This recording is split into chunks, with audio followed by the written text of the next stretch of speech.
based down in West Cornwall, and it was born out of my two passions, ecology and cooking.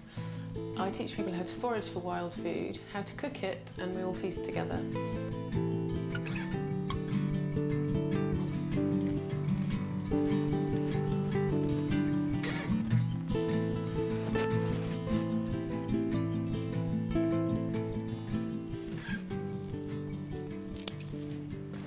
So we've got some marsh samphire here, picking in a secret spot, I'm not going to say.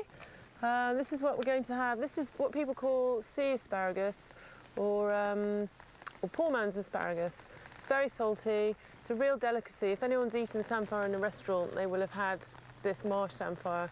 There are two kinds of samphire, marsh samphire and rock samphire. But this is the one that's commonly served steamed with fish.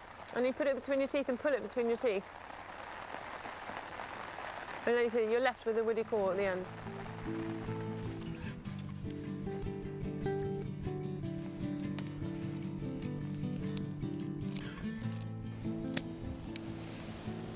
This is sea purslane. This is a really common, typical estuary plant. It's got a very distinctive colour. It's very sort of grey-green, and you'll find it in every salt marsh and estuary in Cornwall. Best time of year to pick it is round now, spring and summer, when the leaves are nice and young and succulent, but you can actually pick it all year round. It's a really nice, crisp, sort of crunchy leaf. So you can either have it raw or lightly steamed. So we're going to serve it with the new potatoes, but I'm also going to pickle some as well. It makes a really good pickle.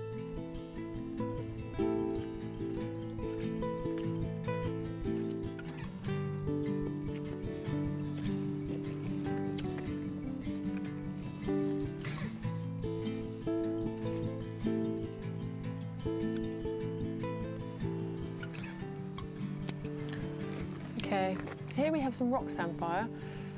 Now, some people often muddle this up with the marsh samphire. They're actually two completely unrelated species. If you see them alongside each other, they do look quite different. So superficially, they have these sort of fingers, but actually in terms of their taste, texture and flavour, they're completely different.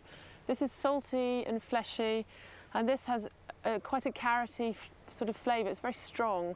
This is actually a member of the carrot family. They grow in completely different habitats. You get marsh samphire always with its feet wet, growing in the estuary mud. Rock samphire never gets its feet wet, and it always grows above the beach on top of the rocks. And what we're going to do with this is fritter it. It makes fantastic fritter.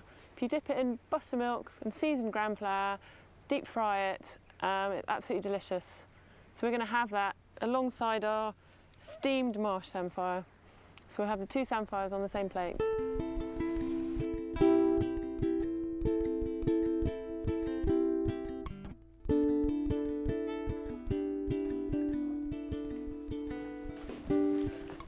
Okay, we're back home now, and I'm going to show you what I'm going to do with some of these ingredients that we picked.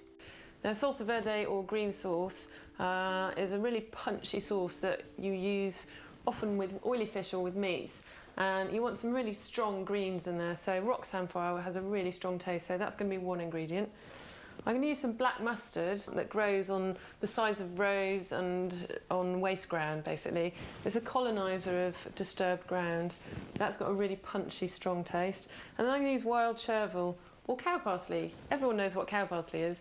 However, it's quite hard to identify it, to be happy that you haven't got one of the deadly poisonous umbellifers, so only pick it if you know what you're picking. Okay, so I'm going to use a couple of cloves of garlic, and I'm going to chop it finely, and I'm going to chop it up with the greens. Okay, so I'm going to use a couple of anchovies. There we are, and some capers. I want a really good like tablespoon of capers, I think. You can use other ingredients, wild ingredients, instead of anchovies and capers.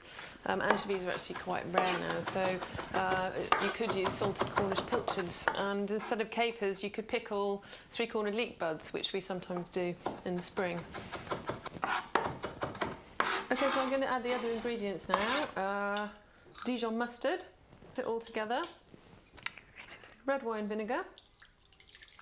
You can have a salsa verde as runny or as thick as you like, it's personal preference really.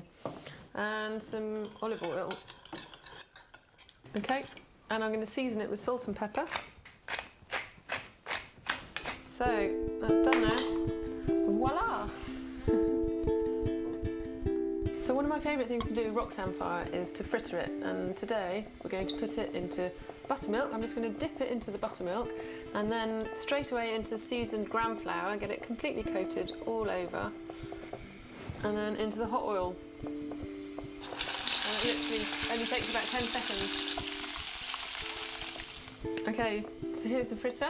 It has this sort of Indian kind of pakora-y sort of taste to it with the gram flour.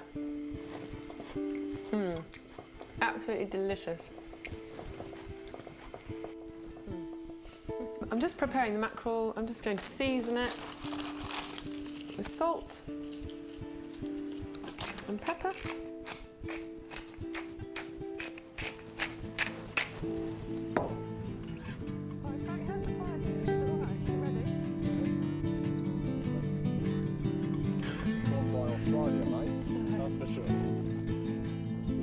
So we have here rock samphire fritters, marsh samphire, blanched for a minute in salted boiling water. We've got the sea purslane with the new potatoes here. Sea purslane was also blanched for probably 30 seconds. And then a whole array of wild greens in the salsa verde and the mackerel. So Ella.